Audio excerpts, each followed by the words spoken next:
வணக்கம் நண்பர்களே.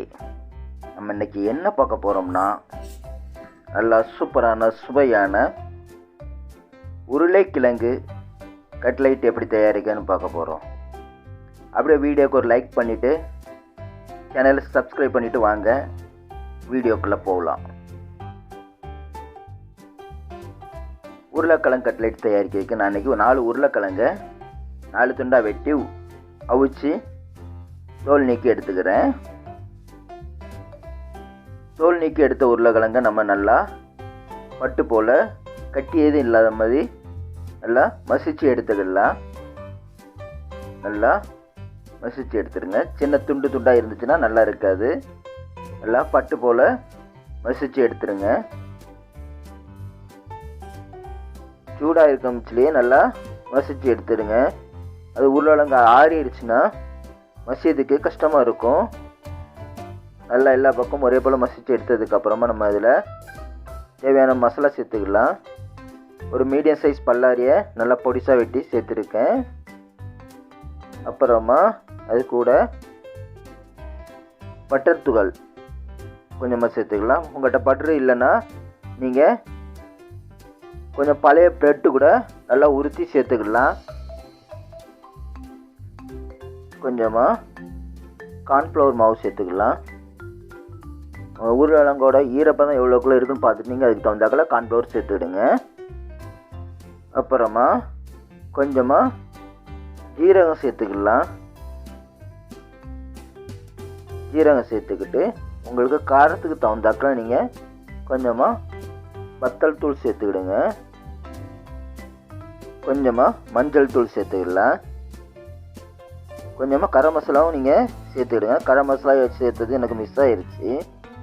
கொஞ்சமாக 1 ஸ்பூன் சாட் மசாலா சேர்த்துக்கலாம்.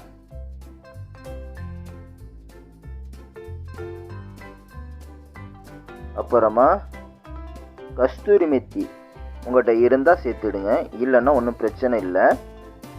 நீங்கள் அதை ஸ்கிப் பண்ணிட்டு கூட நீங்கள் பண்ணலாம்.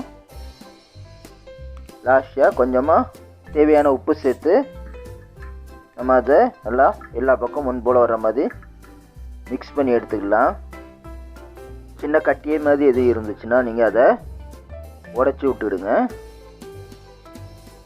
முன்போல் சேர்த்ததுக்கப்புறமா நம்ம இப்போது ஒரு கிண்ணத்தில் கொஞ்சமாக மைதா மாவு இல்லைன்னா கோதுமை மாவு எடுத்துக்கலாம்.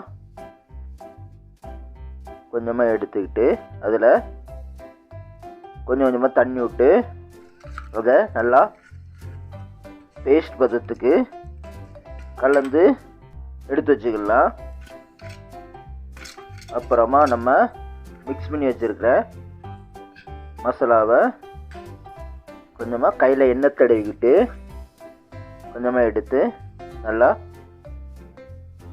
இறுக்கமாக உருண்டை மாதிரி உருட்டிக்கிட்டு அதுக்கப்புறமா நம்ம அதை நல்லா 2 கையை வச்சு கட்லெட் ஷேப்புக்கு நல்லா ஒரே போல் உருட்டி எடுத்துக்கலாம்.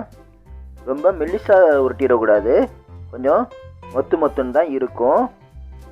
உருட்டி எடுத்ததை நம்ம கலந்து வச்சுருக்கிற மாவுக்குள்ளே டிப் பண்ணி எடுத்துக்கலாம். டிப் பண்ணி எடுத்துக்கிட்டு அதை நம்ம பட்டர் தூளுக்குள்ளே போட்டு நல்லா எல்லா பக்கமும் படுற மாதிரி புரட்டி எடுத்துக்கலாம். பட்டர் உங்களுக்கு கிடைக்கலன்னா நீங்கள் அதுக்கு பதிலாக ரஸ்கை கூட தூள் பண்ணி எடுத்துக்கலாம். நம்ம எல்லா உருண்டையும் அந்த மாதிரி பண்ணி எடுத்ததுக்கப்புறமா ஸ்டவ்வில் தோசைக்கல் வச்சுக்கலாம். தோசைக்கல் வச்சு அதில் கொஞ்சமாக எண்ணெய் ஊற்றி எண்ணெய் சூடானதுக்கப்புறமா நம்ம அதில் கட்லெட்டை சேர்த்துக்கலாம். ஒரு சிலர் ஒரு குழியான சட்டியில் நிறைய எண்ணெய் ஊற்றி பொரிப்பாங்க. உங்களுக்கு வேணும்னா நீங்கள் அப்படி கூட பொரித்து எடுத்துக்கலாம்.